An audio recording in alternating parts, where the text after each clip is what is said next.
இடதுசாரிங்கிறது என்ன சார் இந்தியாவுக்குள்ள அது முழுக்க முழுக்க அந்த ஹிந்துத்துவாவை எதிர்க்கிற ஒரு நிலையை மட்டும்தான் அது இருக்குதா? பிரிட்டிஷ் ஆட்சிக்கு எதிரான ஒரு பெரும் போராட்டத்தை நடத்தின ஒரு வரலாறு நமக்கு இருக்கு இல்லையா? அதனால வெறுமனே இந்த பிரச்சனை மட்டும் நம்ம பார்க்க வேண்டியதில்லை.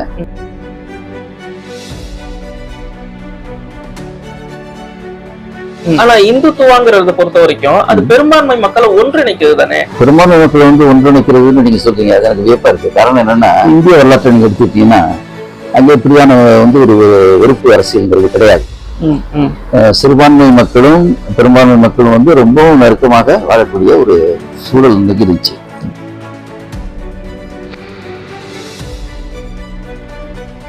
இப்ப கம்யூனிசம் இந்த மாதிரி உணர்வுகள் தோன்றது இல்லை அப்படின்றதுனால இவங்களால ஓட்டு அரசியல் ஜெயிக்க முடியல அப்படின்னு எடுத்துக்கலாமா? மத ரீதியான ஒரு அரசியலை உருவாக்குவதன் மூலமாக ஒரு பெரிய அளவில் ஒரு புரட்சிகரமான ஒரு சமூகத்தை உருவாக்கிட முடியும்னு சொல்ல முடியாது.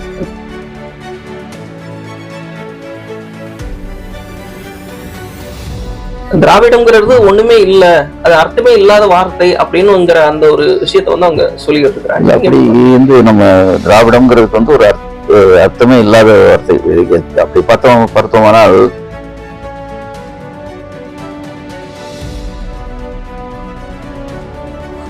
ஹிஸ்டரி பயணம் நேயர்கள் அனைவரும் மீதும் எல்லாம் வல்ல இறைவனின் அமைதியும் சமாதானமும் உண்டாவதாக. நாம் தற்பொழுது சந்திக்க வந்திருப்பவர் மனித செயற்பாட்டாளர், எழுத்தாளர், பேராசிரியர், இப்படி பன்முக தன்மை கொண்ட திரு மார்க்ஸ் அவர்களைத்தான் நாம் சந்திக்க வந்திருக்கிறோம். எல்லா தரப்பு மக்களிடமும் இவருடைய அந்த எழுத்துக்கள் போய் சேர்ந்திருக்கிறது அப்படிங்கிறத பார்க்குறோம். முஸ்லிம்கள் இடத்துல கூட, அதாவது நான் புரிந்து கொண்ட நபிகள் இந்த புத்தகம் முஸ்லிம்கள் வரைக்கும் போய் சேர்ந்தது அப்படிங்கிற அந்த ஒரு விஷயத்தையும் நம்ம பார்க்குறோம். ஐயாவை இந்த நிகழ்ச்சிக்கு நம்ம வரவேற்போம். இந்த நிகழ்ச்சிக்கு உங்களை வரவேற்போம். எப்படி சார் இருக்கீங்க? எப்படி போயிட்டு இருக்கு உங்களுடைய எழுத்து பணிகள் எல்லாம்? எழுத்து பணிகள் தொடர்ச்சியா நான் என்னுடைய புத்தகங்கள், நிறைய புத்தகங்கள் அச்சிடப்பட்டு வெளியிட வர இருந்தது. அதெல்லாம் இப்போ பப்ளிஷ் ஆகிட்டு இருக்கு. சமீபத்தில் அந்த மணிமேகலை காப்பியம் ரொம்ப நல்ல வெற்றிகரமான ஒரு பதிப்பா போய்கிட்டு இருக்கு. எப்படி இருக்கு? நல்லா மகிழ்ச்சியா இருக்கா? நிச்சயமா. அது ஒரு முக்கியமான ஒரு நீங்க பொதுவா இடதுசாரி பக்கத்தை சேர்ந்தவரா நீங்க உங்களை அடையாளப்படுத்துறீங்க இல்லையா? இப்ப இடதுசாரிங்கிறது என்ன சார் இந்தியாவுக்குள்ள அது முழுக்க முழுக்க அந்த ஹிந்துத்துவாவை எதிர்க்கிற ஒரு நிலையை மட்டும்தான் அது இருக்குதா? அப்படி சொல்ல முடியாது. ஏன்னா இந்துத்துவம் இன்னைக்கு உருவாகி இருக்கக்கூடிய இந்த தன்மைக்கு முன்னதாக இருந்தே நீங்க இங்க இந்த செயல்பாடுகள்லாம் நடந்துகிட்டு தானே இருந்திருக்கு. அது மாத்திரம் இல்லாமல் நீங்க பிரிட்டிஷ் ஆட்சிக்கு எதிரான ஒரு பெரும் போராட்டத்தை நடத்தின ஒரு பெரிய ஒரு வரலாறு நமக்கு இருக்கு இல்லையா? அதனால வெறுமனே இந்த பிரச்சனை மட்டும் நம்ம பார்க்க வேண்டியதில்லை. ஆனால் இன்னைக்கு மிகப்பெரிய அளவில் பாதிக்கப்படக்கூடிய ஒரு பிரச்சனையாக அது இருக்கு. அப்படிங்கிறதுனால அது நம்ம அதிகமா பேசுறோம். ஆனா இந்துத்துவாங்கிறத பொறுத்த வரைக்கும் அது பெரும்பான்மை மக்களை ஒன்றிணைக்கிறது தானே. அதையே எதிர்க்கிற ஒரு நோக்கம் இருக்கு. பெரும்பான்மை மக்களை ஒன்றிணைக்கிறதுன்னு நீங்க சொல்றீங்க, அது எனக்கு வியப்பா இருக்கு. காரணம் என்னன்னா, பெரிய அளவில் மக்களை நீங்க ரெண்டா பிரிக்கிறது தான் அவங்களுடைய நோக்கமாக இருக்கு அப்படிங்கிறது தான் எங்களுடைய பிரச்சனை, சிக்கல பிரச்சனையே. ஆனா வட இந்தியால மக்களை ஒருமுகப்படுத்தி இருக்குன்ற ஒரு சூழ்நிலை நிலவுது இல்ல? அப்படி நீங்க என்ன சொல்றீங்கன்னு புரியல எனக்கு. வட இந்தியாவில முழுக்க இந்துத்துவாவை முன்னெடுத்த கட்சி தான் இப்ப ஆட்சியை பிடிச்சுக்கிட்டு இருக்காங்க. அதுவும் அசைக்க முடியாது. அதாவது இப்ப நீங்க இந்துத்துவாவை முன்னெடுத்த ஒரு கட்சி ஆட்சியை பிடிச்சிட்டதுங்கிறதுனாலயே எல்லா பிரச்சனையும் சரியா போயிட்டு நம்ம சொல்ல முடியாது. இன்னும் சொல்ல போனா அதுதான் இன்னைக்கு அதுவே நமக்கு சிக்கலை உருவாக்கக்கூடிய ஒன்றாக இருக்கவும் இருக்குது. காரணம் என்னன்னா, இங்க நீங்க இப்படியான ஒரு இரட்டை நினைவுகள் ஏற்படுவதற்கு முன்னதாக இந்திய வரலாற்றை நீங்க எடுத்துக்கிட்டீங்கன்னா அங்க இப்படியான ஒரு வெறுப்பு அரசியல்ங்கிறது கிடையாது. சிறுபான்மை மக்களும் பெரும்பான்மை மக்களும் ரொம்பவும் நெருக்கமாக வாழக்கூடிய ஒரு சூழல் இன்னைக்கு இருந்துச்சு. நான் பாப்பாநாடு அப்படிங்கிற ஒரு ஊர்ல ஒரு சின்ன ஒரு கிராமத்துல தான் என்னுடைய தந்தை நாடு கடத்தப்பட்டீங்க வந்த பிறகு ஒரு காலகட்டத்தில் இருந்தோம் நாங்கள். அதில் என்னுடைய வீட்டில் கிட்டத்தட்ட ஒரு 5 பேர், 5 குடும்பங்கள் இருந்தது. அதில் 3 குடும்பங்கள் முஸ்லிம் குடும்பங்கள், 2 குடும்பங்கள் கிறிஸ்டியன்ஸ் இப்படி இருந்தாங்க. இது தவிர சுற்றியில் உள்ளவங்கலாம் வேறு கம்யூனிட்டிஸ் எல்லாம் இருந்தாங்க. என்னுடைய தந்தை ஒரு கிறிஸ்டினா இருந்தாலும் கூட அவருக்கு கிறிஸ்டின்றது யாருக்குமே தெரியாது. அவர் சர்ச்சுக்கும் போறதும் கிடையாது. அவர் வந்து ஒரு நாடு கடத்தப்பட்ட கம்யூனிஸ்ட்னு சொன்னேன். ம். அப்படி இருந்தார் அவர். ம்ஹும். அன்னைக்கு வந்து நீங்க வந்து முஸ்லிம்களுக்கும் மற்ற சமூகத்தை சேர்ந்தவர்களுக்கும் இடையில் வந்து உறவுங்கிறது வந்து ரொம்ப அதிகமாகவே இருந்துச்சு. ம். ம். குறிப்பா வந்து திருமண நாடுகள் இந்த அவர்களுடைய முக்கியமான ஃபங்க்ஷன்ஸ்ல கூப்பிடுறது, ம். வந்து நீங்க வந்து அந்த சாப்பாடுகளை பகிர்ந்து கொள்வது, இதெல்லாம் வந்து தொடர்ச்சியா இருந்தது. ம். ம். ம். ஆனா இன்னைக்கு இப்படி இருக்கா அப்படின்னு பாத்தீங்கன்னா அது வந்து உண்மையிலேயே அது வந்து ஒரு சுத்தமா இல்லைன்னு நான் சொல்லல. ம். ஆனால் அதுவும் இந்த தமிழ்நாடுங்கிறத பொறுத்த மட்டும் வந்து மற்ற உலக இந்திய அளவில் இருக்கக்கூடிய பகுதிகளை விட வித்தியாசமான ஒண்ணு. ம். ம். இன்னும் இங்க வந்து முற்றிலும் வந்து நம்ம வந்து அந்த அளவு சீரழிவுகள் ஏற்படலை. ம். பட் இருந்தாலும் இங்கேயும் கூட இன்னைக்கு வந்து அந்த முஸ்லிம்ஸ் அப்படிங்கிறதை ஒரு தனித்துவமாக பார்ப்பது அப்படிங்கிறதும் இருக்கக்கூடிய சூழலும் இங்க இருக்கத்தான் செய்யுது. ம்ஹும். அந்த பின்னணியில தான் வந்து நான் வந்து அது சின்ன வயசுல வந்து நான் ரொம்ப வந்து இந்த முஸ்லிம் சமூகத்தோட நெருக்கமாக பழகியது ம். இந்த மாதிரி காரணங்களுக்காகவும் பண்ணனாலும் ம். இன்னைக்கு வந்து இந்த மாதிரியான ஒரு நிலைமை ஏற்பட்டிருக்கு அப்படிங்கிறதுனால ம். அது குறித்தெல்லாம் வந்து நான் வந்து எழுத்துக்களை எழுத தொடங்கினேன். ம்ஹும். நான் தொடக்கத்தில் எழுதினதெல்லாம் பார்த்தீங்கன்னா இஸ்லாம் பற்றி எழுதப்பட்டதுன்னா அதிகம் இருக்காது. ம். ம். ஆனால் போக போக வந்து இஸ்லாமியர்கள் மீது மிக கடுமையான ஒரு தாக்குதல்கள், அது இந்திய அளவில் வந்து ஏற்படக்கூடிய அதனுடைய விளைவுகள், ம். அரசாங்கங்களாகவே அவர்களே பெறக்கூடிய ஒரு அச்சம் தரக்கூடிய ஒரு சூழல், ம். இந்த நிலையில் வந்து நம்ம வந்து அதை பற்றி அதிகமாக பேச வேண்டிய எழுத்துக்கள் இருக்கிறதாகவே என்னுடைய தானாகவே மாறியது. அந்த வகையில் வந்து நான் வந்து என்னுடைய கருத்துக்களை வந்து நான் வந்து தொடர்ச்சியாக எழுதிட்டேன். அப்போ நீங்க இந்த கம்யூனிசம் வந்து தொடர்ந்து இப்போ இதுக்கு எதிராக செயல்படும் அப்படின்னு நீங்க சொன்னாலும் கூட இப்ப பொதுவாவே இந்த கம்யூனிசத்தை பொறுத்த வரைக்கும் இந்தியால ஒரு வலுவான நிலைக்கு வர முடியல. அதுக்கான காரணம் என்னவா இருக்கும்? அது வந்து நீங்க அதை அவ்வளவு எளிதாக நீங்க சொல்லிட முடியாது.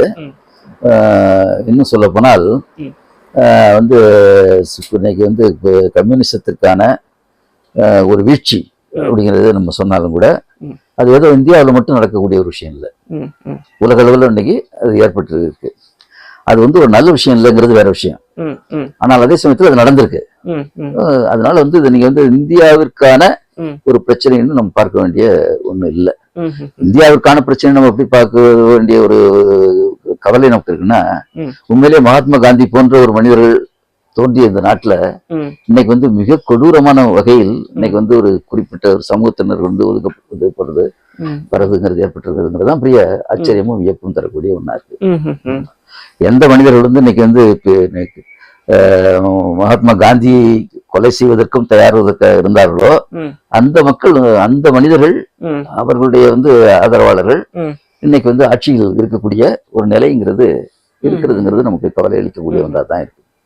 பொதுவா மத்த இயக்கங்கள் மத்த கட்சிகளை விடவும் இந்த இடதுசாரி இயக்கத்தை சேர்ந்தவங்க வந்து களப்பணி கொஞ்சம் அதிகமாவே செய்யறாங்க.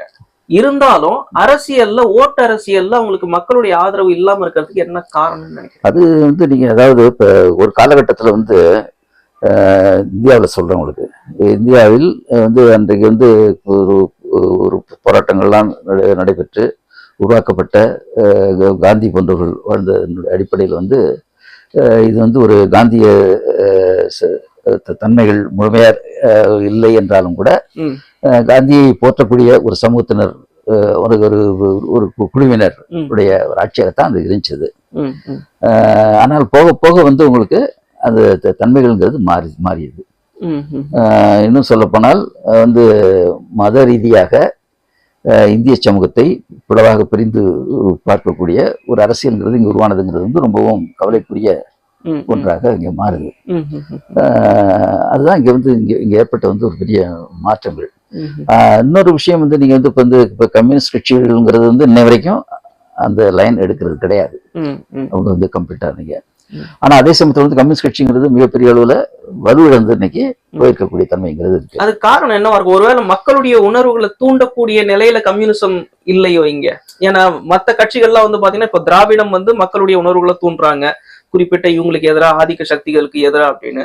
அதே மாதிரி எதிரணியில இருக்கக்கூடிய தேசிய கட்சிகளை சேர்ந்தவங்க வந்து அவங்க மத உணர்வை தூண்டுறாங்க. இப்ப கம்யூனிசம் வந்து இந்த மாதிரி உணர்வுகளை தூண்டுறது இல்லை அப்படின்றதுனால இவங்களால ஓட்டு அரசியல் ஜெயிக்க முடியல அப்படின்னு எடுத்துக்கலாமா? அப்படி வந்து எனக்கு வந்து சொல்லிவிட முடியும்னு எனக்கு தெரியல. இப்போ நீங்க வந்து இந்த மத ரீதியான ஒரு அரசியலை உருவாக்குவதன் மூலமாக ம். ஒரு பெரிய அளவில் வந்து ஒரு புரட்சிகரமான ஒரு சமூகத்தை உருவாக்கிட முடியும்னு சொல்ல முடியாது. ம், ம், ம். அதுக்கு வந்து நீங்க வந்து நிறைய உதாரணங்களையும் நம்ம எடுத்துக்காட்டக்கூடிய நிலைமை வந்து இருக்கு. ம், ம், ம். இப்போ உதாரணமாக இப்போ நான்லாம் வந்து நீங்க வந்து இப்போ வந்து இஸ்லாம் பற்றியெல்லாம் நிறைய எழுதுறது, குறிப்பாக வந்து இன்னைக்கு வந்து இந்தியாவில் வந்து இஸ்லாமில் வந்து ஏற்பட்டிருக்கக்கூடிய சிக்கல்களுக்கு வந்து சாதகமாக இருந்து எங்களால் முடிந்தது செய்யறது அப்படிங்கிறதெல்லாம் தொடர்ந்து செஞ்சுட்டு இருக்கோம். ம், ம். பட் அதே சமயத்தில் வந்து எல்லா வந்து இஸ்லாமிய நாடுகளிலும் அவ்வளவு நியாயமான ஒரு அரசாங்கம் நடந்து கொண்டிருக்கிறதா அப்படிங்கிற கேள்விக்கு வந்து ஒரு நல்ல பதிலை சொல்லிவிட முடியாதுன்றதுதான் என்னுடைய கருத்து. இல்ல சார், அதுதான் நான் சொல்றேன். அதாவது இப்ப இந்தியால வந்து மத்த இயக்கங்களோடவும் கட்சிகளோடவும் இந்த கம்யூனிஸ்ட் கட்சியை சேர்ந்தவங்க களத்துல இறங்கி போராடுறாங்க, அதெல்லாம் ஒன்றும் பிரச்சனை இல்லை. ஆனா ஓட்டு அரசியல்னு வரும்போது இந்த வாக்கு வந்து வாங்குறதுக்குன்னு ஒரு ட்ரிகர் பாயிண்ட் இருக்கணும்ல, அது வந்து அவங்க பிடிக்கிறது இல்லையோன்ற ஒரு கேள்வி வருது இல்ல? சரி, சொல்லலாமா? கரெக்ட் தானே? இல்லை, கரெக்டுன்னு சொல்ல முடியாது வந்து. பட் வந்து இப்போ உங்களை வந்து நீங்க தொடக்க காலத்துல நீங்க நான் சொன்னேன் இல்லையா, ஆரம்பத்துல வந்து அடுத்தது வந்து கம்யூனிஸ்ட் கட்சி தான் அப்படிங்கிறது மாதிரியான ஒரு சூழ்நிலை தான் இருந்ததுங்க. அப்போ இருந்துச்சு, இருந்தது. உங்களுக்கு செகண்ட் ஒரு பார்ட்டி தானே ஃபர்ஸ்ட் நீங்க தேர்தலாம் அப்படிதானே எலெக்ஷன். அப்புறம் போக போக இங்க வந்து விழுந்தது.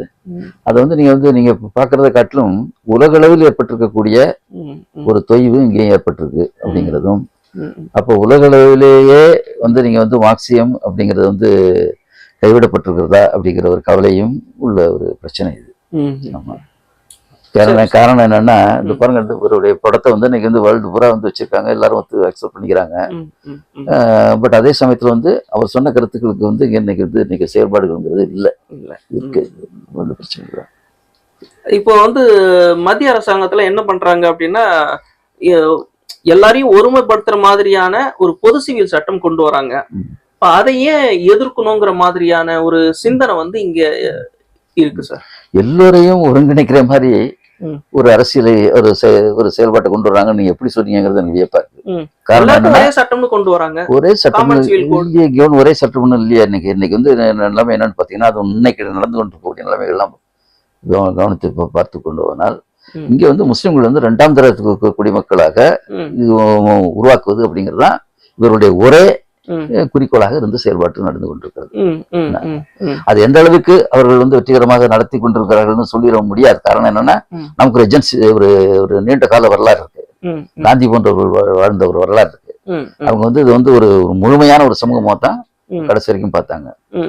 இன்னும் சொல்ல போனா மிக வியப்பா, நான் வந்து காந்தியை பத்தி ஏகப்பட்டது எழுதியிருக்கேன். காரணம் என்னன்னா, எனக்கு அவ்வளவு வியப்பு அவர் மேல என்னவா இருக்கு. ஒவ்வொரு பிரச்சனைகள்லயும் அவர் வந்து எவ்வளவு சரியாக, எவ்வளவு நீங்க குற்றமே சொல்ல முடியாத அளவிற்கு அவர் வந்து சிந்தித்தவர். ஒரு காலத்துல வந்து அவருடைய கருத்துக்களுக்கு எல்லாம் அவ்வளவு ஏற்பும் இருந்துச்சு. அவர் சொன்னாருன்னா சொன்னதுதான் அப்படி இருந்தது. இன்னைக்கு அது இல்லாமல் மாறியதுங்கிறது மாத்திரம் இல்லாமல் முற்றிலும் இதற்கு எதிரான ஒரு அரசியல் வந்து இங்க மேல எழுந்திருக்கிறதுங்கிறது வந்து ஒரு பெரிய ஒரு இழப்பு தான். இப்ப அந்த காலகட்டத்தில இருந்து வாழ்ந்து கொண்டிருக்கக்கூடிய என்னை மாதிரி உங்களுக்கு காட்டில வந்து வயது முதிர்ந்த என்னை மாதிரி உள்ளவங்களுக்கு பெரிய ஒரு வேதனை தரக்கூடிய ஒன்றுதான். இப்ப பொது சிவில் சட்டம் கொண்டு வர்றதுனால என்ன பிரச்சனை வரும்னு நீங்க நினைக்கிறீங்க? எல்லாரும் ஒரு பிரச்சனையும் இல்லாம வாழ முடியும் அப்படின்ற ஒரு இது சொல்றாங்க இல்லையா? பொது சிவில் சட்டம் வந்து நீங்க வந்து வேணும் அல்லது வேணாங்கிறத பத்தி இங்க பிரச்சனையே ஒன்றும் பெருசா கிடையாது உங்களுக்கு. நீ அதை எப்படி குறிப்பிடுறீங்கன்னு எனக்கு கொஞ்சம் விளக்கமா சொன்னா நல்லா இருக்கும். அதான் சார், பொது சிவில் சட்டம்னாக்கா எல்லாரும் திருமணங்கள் அப்படிங்கிறது வந்து இனிமே மத சட்டங்கள் தேவையில்ல. உங்களுக்கு வந்துட்டு மசூதிங்கிறது வழிபாடு மட்டும்தான், கோவில்ங்கிறது சாமி கும்பிட மட்டும்தான், அதை தவிர்த்து மற்றது எல்லாமே அரசுடைய கட்டுப்பாட்டுல வரணுங்கிற மாதிரிதான் சட்டத்தை கொண்டு வர்றாங்க. நீங்க திருமணம்ங்கிறது இப்படிதான் செய்யணும், விவாகரத்துங்கிறது கண்டிப்பா கோர்ட்டுக்கு தான் வரணுங்கிற மாதிரி. இது ஒரு பாதுகாப்பு நிலையை உருவாக்குமா எதிர்நிலையில? இது நிச்சயமா அது ஒரு எதிர்பார்க்கும் நிலைதான் அது. ஆமா, பாதுகாப்புன்னு சொல்ல முடியாது. காரணம் என்னன்னு கேட்டீங்கன்னா, இங்க வந்து பல சமூக அதாவது பல நம்பிக்கைகளை உடைய சமூகங்கள் நிறைந்த ஒரு மதம் இது. இந்த மதங்களுக்கு இடையே வந்து எல்லா அம்சங்களிலும் ஒற்றுமை இருக்கிறது அப்படின்லாம் சொல்ல முடியாது. அதே சமயத்தில் அவர்கள் எல்லாருமே எதிரெதிராக இருக்காங்கன்னு அர்த்தம் அல்ல. நீங்க வந்து இப்போ எனக்கு தெரிஞ்சு நான் சின்ன பையனா இருக்கும் பொழுதெல்லாம் இந்த மக்களுக்கு இடையில எந்த விதமான வெறுப்புகளே இருந்தது இல்லை. நான் சொன்ன அந்த ஊர் சொல்லும் பாருங்க, அந்த இடங்கள்லாம் அந்த பலகாரங்களை வந்து இவங்க வந்து ஷேர் பண்ணிக்கிறது போறது வரதெல்லாம் வந்து அப்படித்தான் இருந்துச்சு உங்களுக்கு. அதற்கு பிறகு வந்து இங்கே உருவான அரசியல் அப்படிங்கிறது ம், குறிப்பாக வந்து இப்ப இன்னைக்கு உருவாகிருக்கக்கூடிய இந்த அச்சத்திற்குரிய ஒரு அரசியல் என்பது ம், இங்க வந்து அந்த மக்களை வந்து பிரிக்கிறதுங்கிறத வந்து கொஞ்சம் கொஞ்சமா செஞ்சு ம், அதுல கிட்டத்தட்ட 30 ஆண்டு காலம் வந்து அவர்கள் வந்து அதை வந்து அதில் வெற்றிகரமாக அதை முறியடிச்சு ம், இன்னைக்கு வந்து அதை வந்து உருவாக்கி செயல்பட்டு இருக்காங்க. ம், அதுல நம்ம வருத்தப்படக்கூடிய விஷயம் என்னன்னா இதுக்கு உரிய எதிர்ப்புகள் அப்படிங்கிறது வந்து எப்படி சொல்ல முடியாமல் போச்சு, ம், அல்லது வந்து உலகளவில் ஏற்பட்ட மாற்றங்களினுடைய ஒரு விளைவுதானா இது அப்படிங்கிறதெல்லாம் வந்து ரொம்ப சிக்கலான ம், ஒரு கேள்விகள் தான். ம், பட் இருந்த போதிலும் இன்னைக்கு வந்து இன்னைக்கு வந்து அரசியல் ரீதியாக உருவாகி இருக்கக்கூடிய இந்த பிரச்சனைகள், அதிலும் குறிப்பா வந்து நீங்க சொன்னீங்க இல்லையா, அப்ப வந்து இப்ப பொதுச்சியல் சட்டம். இன்னைக்கு இருக்கக்கூடிய இந்த கட்சிகள் கொண்டு ஆமா. இருக்கக்கூடிய சட்டங்கள் அத்தனையுமே மிகவும் ஆபத்தான ஒன்று. ம். இப்போ பிரச்சனை இல்லைனாலும் எதிர்காலத்துல மிகப்பெரிய பிரச்சனைகளை இது உருவாக்கும். இப்பவே பிரச்சனை தான் இருக்கே உங்களுக்கு. ஆமா, ஆமா. தொடங்கிடுச்சு. ம், ம், ம், அப்ப எதிர்காலத்துல வரப்போகுதுங்கிறதுல வந்து நமக்கு வந்து வியப்பே கிடையாது. ம், அப்படித்தான் இருக்கோம். ம், ம், அப்புறம் சமூகங்களை சேர்ந்து நீங்க ஸ்டெப் பை ஸ்டெப் தானே பண்ணிட்டு இருக்காங்க அவங்க. ம், ம், பாபரம் சுதி அடிச்சாங்க. ம், இன்னைக்கு வந்து அவங்க அதுக்கு பிறகு வந்து இந்த தேர்தலில் வந்து அவர்களால் வந்து ஒரு எதிர்பார்த்த வெற்றி கிடைக்க முடியல. அவங்களுக்கு குறைஞ்சிருக்கு. ம், ம், குறைஞ்சிருக்கு அப்படின்ன உடனே அவங்க அடுத்த கட்டமாக ம், இதை எப்படி வந்து நம்ம வந்து நம்முடைய ஒரு வீழ்ச்சி அடைஞ்சிருக்கு, இதை வந்து எப்படி மாற்றுவது என்பதை அவர்களும் சிந்திக்கிறாங்க. ம், சிந்திக்கும்போது அவர்கள் எடுக்கக்கூடிய விளைவு அப்படின்னு பார்த்தீங்கன்னா இன்னும் கொடூரமாக இந்த செயல்பாடுகளை மேற்கொள்வதன் மூலமாகத்தான் ம், நாம் வந்து ஸ்ட்ராங் ஆக முடியுங்கிற மாதிரியான ஒரு நிலைப்பாடு தான் அவங்க எடுக்கிறாங்க. ம், ம், இன்னைக்கு எடுத்துக்கக்கூடிய விஷயங்களும் அப்படிதான் இருக்கு உங்களுக்கு. ம், ம். அப்ப கண்டிப்பா எதிர்காலத்துல கொஞ்சம் பிரச்சனைக்குரிய ஒரு ஆமா, இருக்கும். ஆமா ஆமா, அதுக்கு வந்து நம்ம வந்து ஒரு பெரிய அளவில் வந்து மற்ற ஒரே இப்போ கம்யூனிஸ்டுகள் இருக்காங்க. ம், இன்னும் சொல்ல போனால் கம்யூனிஸ்டுகள் தான் இங்கே வந்து கொஞ்சம் ஓரளவு சின்சியராக வந்து இதை பற்றி பேசக்கூடியவங்களா இருக்காங்க. ம், பட் அவங்களுக்கு வந்து இன்னைக்கு வந்து பெரிய பவரும் கிடையாது, ஒன்றும் பெரிய ஆதரவும் கிடையாது. ம், ம், அப்போ அவங்களும் பல இது அனுசரித்து போய் தான் இருக்காங்க. ஒரு காலத்தில் வந்து நம்பர் 2 இருந்தவங்க இன்னைக்கு வந்து வெறும் 2 சீட்டு தான் இந்தியாவில் தமிழ்நாட்டில் வாழ முடியும், ம், எடுக்க முடிஞ்ச இருந்துச்சு. ம், ம், ம், இதெல்லாம் வந்து ஒரு வகையில் கவலையை தரக்கூடிய ஒன்றாகத்தான் ம், இருக்கு. ம், ம், இருந்த போதிலும் ம், நீங்க வந்து இங்க வந்து இந்த ஆட்சிகள் வந்து இந்தியாவில் ம், செயல்பட்டதுங்கிறது வந்து கடந்த ஒரு கிட்டத்தட்ட 15 வருஷங்களாக 10-12 வருடங்களாக ஒரு செயல்பாடாக இருந்தாலும் கூட முற்றிலும் அவர்கள் வந்து நீங்க வந்து அவர்களுடைய நோக்கங்களை செயல்படுத்த முடியவில்லை அப்படிங்கிறதையும் நம்ம பார்க்கிறோம். நம்ம ம், ம், ம். சட்டமா கொண்டு வந்தாலும் நடைமுறைக்கு வர்றது சிக்கலா இருக்கு. சிக்கலாக இருக்கு உங்களுக்கு. ம், ம், குறிப்பாக தமிழ்நாடு போன்ற இடங்கள்லையும் சவுத்துலயே கொஞ்சம் பெட்டரான ஒரு சுச்சுவேஷன் தான் இருக்கு, கம்பேரிட்டிவ்லி இருக்கு. இப்போ அந்த வக்ஃபு வாரியம் அந்த திருத்த மசோதாலாம் கொண்டு வர்றாங்க சார். ஆமா ஆமா, அது வந்து உண்மையிலேயே அதுல நீங்க அதை எப்படி பாக்குறீங்க நீங்க? ஏன்னா அவங்க சொல்ற காரணங்கள் எப்படி இருக்குது அப்படின்னு சொன்னா, இந்த மசூதி நிலங்கள்ல வந்து கோவில்லாம் வருது, ஆனா கோவில் பழமையானது, மசூதி வந்து சில நூற்றாண்டுக்கு முன்னாடி தான் கட்டப்பட்டது, அதனால இதெல்லாம் ஏத்துக்கொள்ள முடியாது அப்படிங்கிறாங்க. இது போக மசூதி அந்த வக்ஃபு சொத்துல வந்து சில கிராமங்கள்லாம் வருது, இதெல்லாம் எப்படி ஏத்துக்க முடியும்? அதனால ஒரு முஸ்லிம் அல்லாத ஒரு நபர், அதாவது கலெக்டர் மாதிரியானவங்க அதுல வந்து அதிகாரம் கொடுக்கப்பட்டாக்க இந்த பிரச்சனைகள்லாம் தீர்த்து கொள்ளப்படலாம் அப்படிங்கிறாங்க. அது ஏற்றுக்கொள்ள முடியாது. காரணம் என்னன்னு கேட்டீங்கன்னா, இப்போ வந்து நீங்க வந்து முஸ்லிம்களுக்கான சில, அதாவது இந்தியாவை பொறுத்த மட்டும் வந்து மிகப்பெரிய அளவில் முஸ்லிம்கள் வாழக்கூடிய ஒரு சமூகத்தில் ஒன்று இது. அட்லீஸ்ட் இதுதான் ஃபர்ஸ்ட் அப்படின்னு சொல்ல முடியலனாலும் இது வந்து நீங்க இப்போ நீங்க இப்போ இந்த உலக அளவில் இருக்கக்கூடிய பல எந்த முஸ்லிம் நாடுகளை ஒப்பிட்டு பார்த்தாலும் இங்கேயும் வந்து குறிப்பிட்ட எண்ணிக்கையில வந்து அதிகமா இருக்காங்க அவங்க.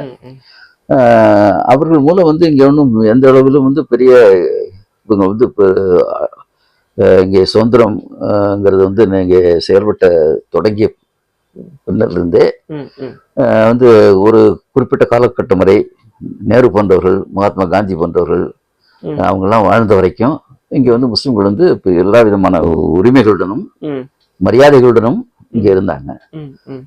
ஆனால் வந்து நம்ம எதிர்பாராத வகையில் இங்கே வந்து இந்த கட்சிகள் அத்தனையுமே வந்து வீழ்ச்சி அடைஞ்சிச்சு. வீழ்ச்சி அடைந்தது மட்டுமல்லாமல் அதற்கு அந்த இடத்துல வந்து இன்னைக்கு வந்து பிஜேபி வரக்கூடிய ஒரு நிலைங்கிறது வந்தது. அவர்கள் என்னைக்கு வந்து நுழைஞ்சாங்களோ அந்த கணத்திலிருந்து அவருடைய ஒரே நோக்கமானது இங்கே வந்து நீங்கள் வந்து சிறுபான்மை மக்களை வந்து நீங்கள் ஒரு எதிர்நிலையில் வைத்து அந்த அடிப்படையில் இங்கே வந்து மற்ற மக்களை தங்கள் பக்கமாக இணைக்க வேண்டும் அப்படிங்கிற செயல்பாட்டில் தான் அவங்க செயல்படுறாங்க. அது வந்து ஒரு மிகப்பெரிய ஒரு வீழ்ச்சி தான். ஒரு மிகப்பெரிய ஒரு சுதந்திர போராட்டங்கள்லாம் நடைபெற்று அதில் லட்சக்கணக்கானவர்கள் சிறைக்கு போய் இப்படியெல்லாம் போன ஒரு நாட்டில் இப்படியான ஒரு மாற்றம் வந்து எப்படி எழுந்தது அப்படின்னு நினைக்கும் போது சில சமயத்துல நமக்கு மிகவும் வருத்தமும் ஏற்படுத்தான் செய்யும். அப்போ வக்பு அந்த திருத்த சட்டம்ங்கிறது வந்து தவறானதுதான் அப்படின்றீங்க நீங்க சொல்றீங்க? வக்பு திருத்த சட்டம் கொண்டு வர்றாங்க இல்லையா, கொண்டு வர்றது தவறுன்னு சொல்லலாம். ஆமா ஆமா, அவர்கள் இப்ப நீங்க சொல்றாங்க பாருங்க, திருத்தங்கள் கொண்டு வராங்க பாருங்க, அதை நம்ம ஏற்கவே முடியாது. ஆமா, ஆனா அவங்க தரப்பு நியாயத்தையும் நம்ம பார்க்கணும்ல. என்ன அவங்க தரப்பு நியாயம்? வக்ஃப் கட்டுப்பாட்டுல வருதுங்கிறாங்களே, கிராமங்கள் எல்லாமே அந்த வக்ஃப் போர்டு கண்ட்ரோல்ல வருது, அதனால அது விக்கிறவங்க வாங்குறவங்க வந்து ரொம்ப கஷ்டப்படுறாங்க, என்ஓசி கிடைக்க மாட்டேங்குது அப்படிங்கிற மாதிரிலாம் சொல்றாங்க. அதனாலதான் இது மாதிரியான அது வந்து என்னன்னா, ஒரு சிறுபான்மை மக்கள் வைக்கக்கூடிய ஒரு சமூகம் வந்து இப்ப அவங்களுக்கான சில பாதுகாப்புகள் எல்லாம் தேவைப்படுது. அவங்களுக்கான ஒரு வந்து இந்த வணக்க முறைகள், இந்த நம்பிக்கைகள், அது வந்து மற்ற பொது சமூகத்திலிருந்து வேறுபட்ட தன்மைகள்லாம் இருக்கும் பொழுது அதை அவர்கள் வந்து தொடர்ச்சியாக செயல்படுத்துறதுக்கான ஒரு நிலை அவங்களுக்கு எப்பொழுதும் இருக்கணும் அப்படின்னு நினைக்கிறாங்க. அப்போ வந்து நீங்க வந்து இந்திய அளவில் வந்து நீங்க வந்து ஒப்பீட்டளவில் நீங்க ஒப்பிட்டு பார்த்தீங்கன்னா, இவர்களிடம் கையில் இருக்கக்கூடிய பவர்ஃபுல்லான இருக்கக்கூடிய இந்த நம்ம உங்களுடைய ஆட்சி அதிகாரங்கள் இருக்கக்கூடிய இடங்களோ, ஆட்சி அதிகாரங்கள் ஒண்ணுமே கிடையாது சொல்லப்போனா. மற்றபடி வந்து அவங்களுக்கு வந்து ஆட்சி அதிகாரத்தை கைப்பற்றக்கூடிய ஒரு வாய்ப்பும் கூட இன்னைக்கு வந்து இல்லை.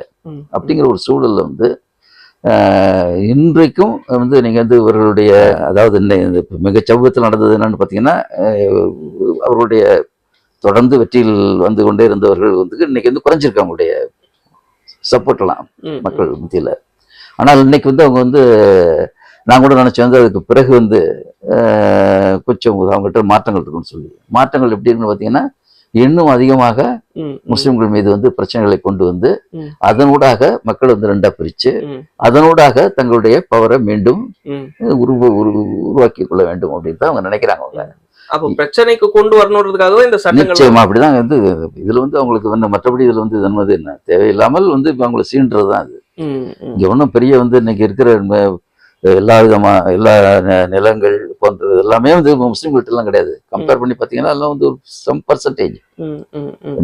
நீங்க எங்க நீங்க யோசிச்சு பார்க்கணும்னா, மற்ற உலக அளவில் இருக்கக்கூடிய இடங்கள்ல வந்து இங்க மக்கள் தொகை அதிகமா இருக்கு, இடம் பெரிய பெரிய நாடு இது. அந்த அளவுல வேணா நீங்க சைஸ்ல பெருசா இருக்கலாம் முடியும். மற்றபடி வந்து இன்னைக்கு ஒன்றும் அப்படி ஒன்றும் கிடையாது. அவங்க வந்து குறிப்பிட்ட அளவு இருக்காங்க. அவங்க வந்து வேற எதுவும் செய்யல. பெரிய அளவு வந்து இன்னைக்கு வந்து மதமாற்றம் செய்யறது கூட இன்னைக்கு வந்து சிக்கலுக்குரிய ஒண்ணா ஆகிப்போச்சு.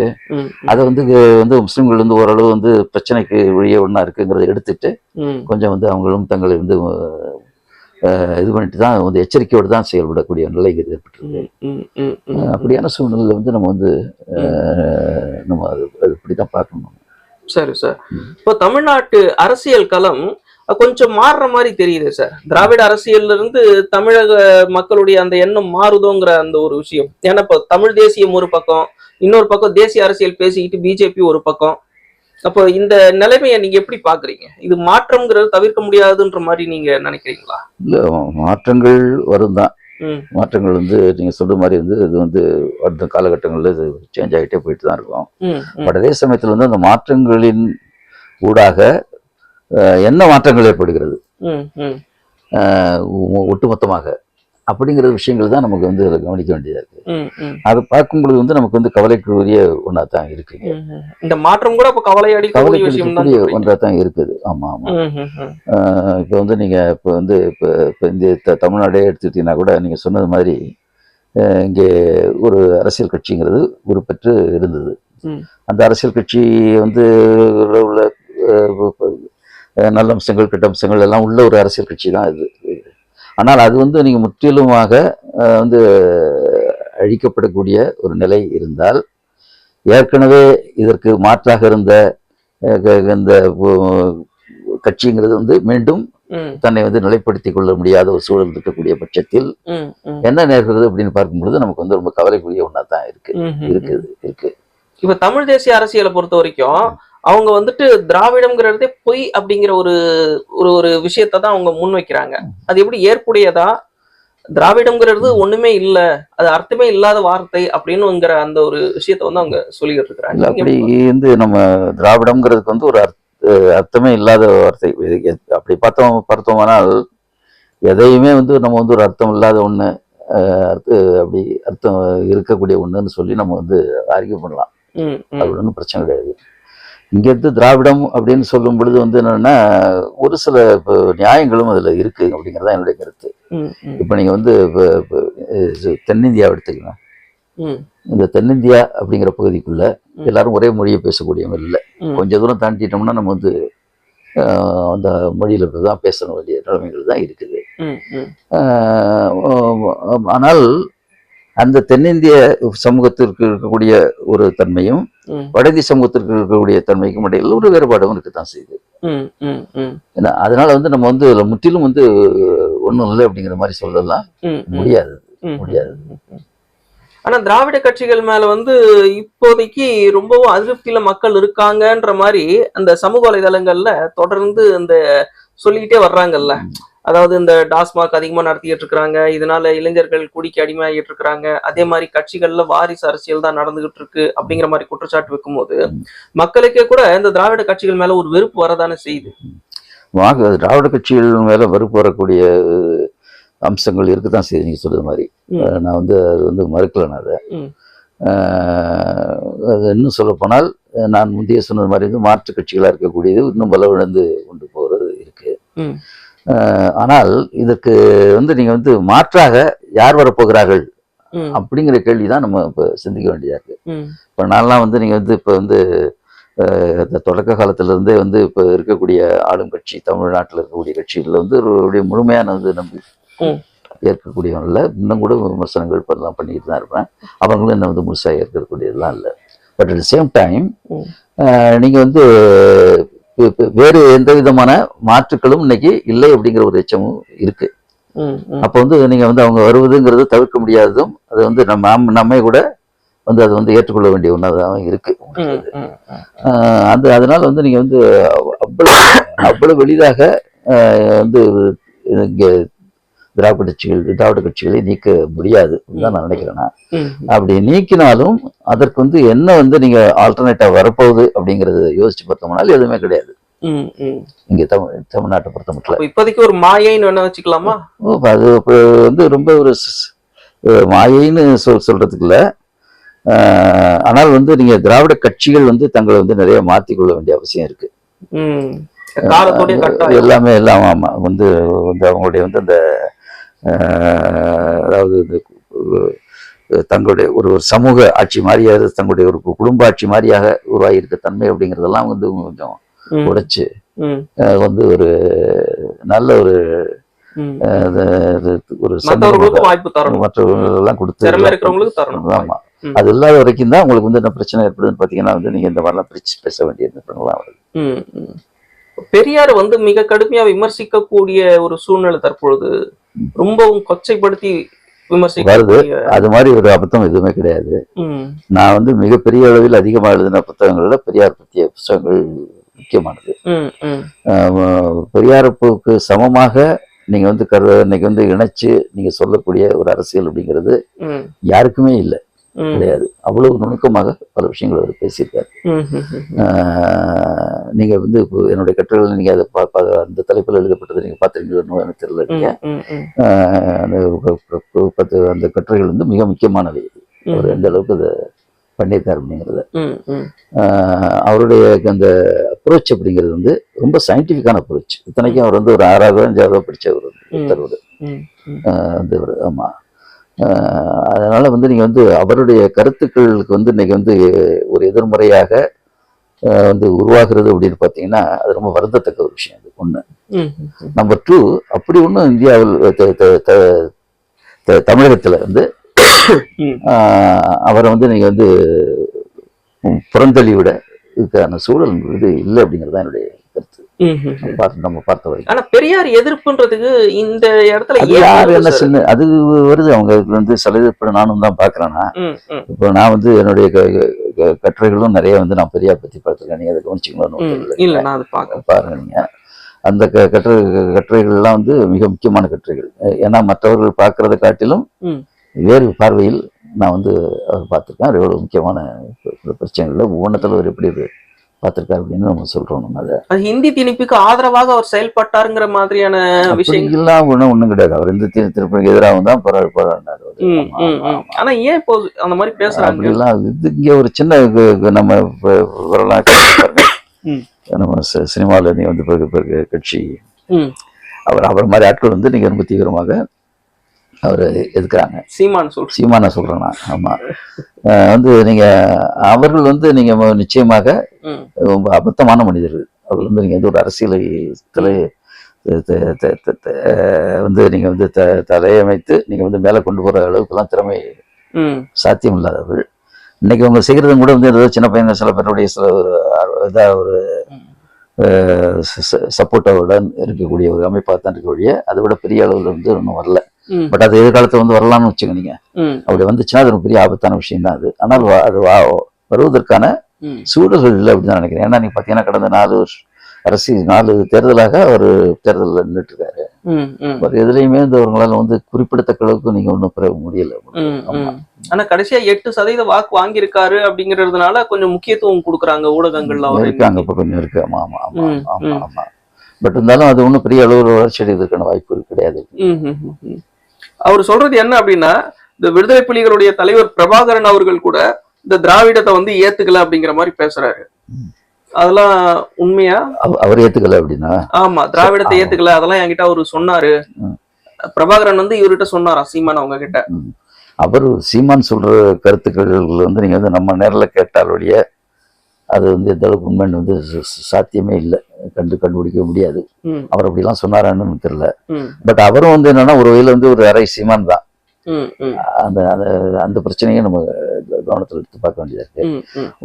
வாட் எவர் மேபி அவங்கெல்லாம் வந்து நீங்க வந்து இந்திய சூழல்ல அது ஒரு தமிழ்நாட்டு சூழல்ல பத்தி வந்து ஒரு தீவிரமான ஒரு கருத்துக்களை சொல்லக்கூடிய அளவுக்கு திறமை சார்ந்தவர்களும் அல்ல. அப்படி வந்து நம்ம வந்து அதை வந்து ஏற்க முடியாது.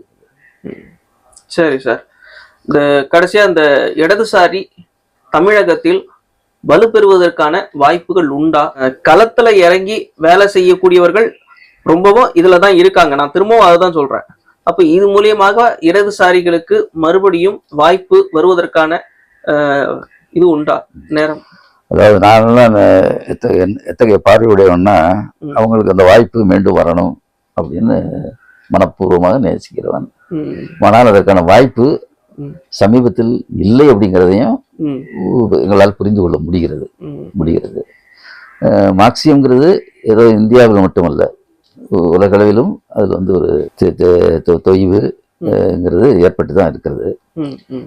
இன்னும் சொல்ல போனால் கிட்டத்தட்ட முற்றிலும் எல்லா நாடுகளிலுமே அது வந்து தன்னுடைய பவர்ல இழந்துதான் இருக்குது. அது காரணம் என்னவா இருக்கும் சார்? அதாவது இப்ப நான் எப்படி புரிஞ்சுக்கிறேன்னா, இந்த கம்யூனிசத்தை பொறுத்த வரைக்கும் அது கீழ்மட்ட நிலையில இருக்கிற மக்களை பத்தியே சிந்திச்ச மாதிரி எனக்கு தோணுது. அதாவது இந்த தொழிலாளர்கள் அப்புறம் ஏழைகள், அப்ப அவங்களுக்கான தேவைகளை வந்து அது பூர்த்தி செஞ்சிருச்சு. அது அந்த ஆட்சி அமைய பெறும் போது அது தேவைகள் நிறைவேறுச்சுன்னு சொல்லும் பொழுது கம்யூனிசம் தேவைப்படாது தானே. இப்ப ஏழையா நான் இருக்கேன், இப்ப எனக்கு கம்யூனிசம் தேவையானது எனக்கு கொடுத்துருச்சு, இதுக்கு மேல எனக்கு கம்யூனிசம் தேவையில்லை. அப்படி சொல்ல முடியாது. அப்படி வந்து நீங்க சொல்றதை அப்படி முழுமையா ஏற்றுக்கொள்ள முடியாது. பட் ஒட்டுமொத்தமா வந்து நீங்க வந்து உலகளவுல வந்து மார்க்சியம்ங்கிறது வந்து இன்னைக்கு தோல்வி அடைஞ்சிருக்கு அப்படிங்கிறத ஒத்துட்டு தான் ஆகணும் நம்ம.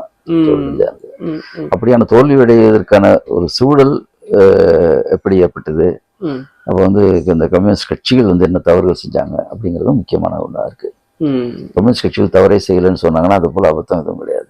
அவங்க எக்கச்சக்கமா நிறைய பிரச்சனைகள் பண்ணாங்க. அவங்க அதனுடைய விளைவுங்கிறது வந்து பெருசா வந்து உங்களுக்கு வந்து எந்த நாட்டில் வந்து அவங்க வந்து முதலில் ஆட்சிகள் வச்சாங்களோ அந்த நாடுகள்லேயே இன்னைக்கு வந்து அவங்க இல்லாமல் போகக்கூடிய அளவிற்கு அவங்களுடைய செயல்பாடுகளும் இருந்தது. அதையும் நம்ம அக்செப்ட் பண்ணி ஆகணும். மீண்டும் அவர்கள் வர முடியுமா அப்படிங்கிறது எல்லாமும் கூட நமக்கு இன்னும் இப்போ என்னை பொறுத்தவர்களுக்கெல்லாம் ஒரு பெரிய நம்பிக்கையெல்லாம் கிடையாது இன்னைக்கு உள்ள சூழல்ல. பட் அது வந்து ஒரு பெரிய இழப்பும் கூட தான். ரெண்டாவது வந்து மார்க்சியத்தை பொறுத்த மட்டும் வந்து அதுக்கு அதனுடைய கட்சி இன்னைக்கு ஆட்சிக்கு வரலை அப்படிங்கிறது வந்து நமக்கெல்லாம் வந்து ஒரு வருத்தமாக இருந்தாலும் கூட இன்னொரு பக்கத்தில் வந்து கம்யூனிஸ்ட் கட்சி எந்த கருத்துக்களை முன்வைத்ததோ அந்த கருத்துக்கள் வந்து இன்னைக்கு வந்து இதுவரைக்கும் யாராலும் அது தேவையற்றது அப்படின்னோ அது வந்து தவறானது என்றோ சொல்றதுக்கு ஆட்களே கிடையாது. இன்னும் சொல்ல போனா அவங்க முன்னெடுக்கணும்னு நினைச்ச பல விஷயங்கள் அரசே நிறைவேற்றியும் இருக்கு. நிறைவேற்றியும் இருக்குனாலும் முழுசா நிறைவேற்றல, முழுசா அவர்களால் நிறைவேற்ற முடியாது. அல்லது அங்க கம்யூனிஸ்ட் கட்சிகள் வந்து நீங்க வந்து அது முழுசா நிறைவேற்றிச்சுனாலும் அதுவும் கிடையாது.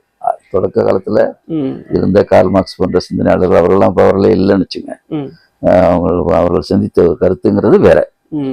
இன்னும் சொல்ல போனா நீங்க வந்து கார்ல் மார்க்ஸ் பத்தி எல்லாம் கற்பனை பண்ணி கூட பார்க்க முடியாது. இந்தியா பத்தி அவர் எழுதின புத்தகங்கள் இன்னைக்கு நீங்க எடுத்து நீங்க பார்த்தீங்கன்னா அதை பத்தி நிறைய ஆய்வுகள்லாம் வந்திருக்கு. அவர் இந்தியாவுக்கு வந்ததே கிடையாது. அவர் இருந்த காலத்துல அவர் எழுதுற ஒரு கட்டுரைங்கிறது இந்தியாவுக்கு வந்து சேர்றதுக்கு வந்து கிட்டத்தட்ட வந்து ஒரு அரை ஆண்டு ஆகும். அப்படிப்பட்ட பீரியட் இது. அதுல எழுதப்பட்ட இந்த புத்தகங்கள் கட்டுரைகள் பத்தி எல்லாம் நிறைய ஆய்வுகள் வந்திருக்கு. ஒரு வார்த்தை கூட நீங்கள் வந்து ஒரு தவற சொல்லுவாரு. அவ்வளவு பிரில்லியண்டாக செய்யப்பட்ட சிந்தனைகள் அவருடைய சிந்தனைகள்.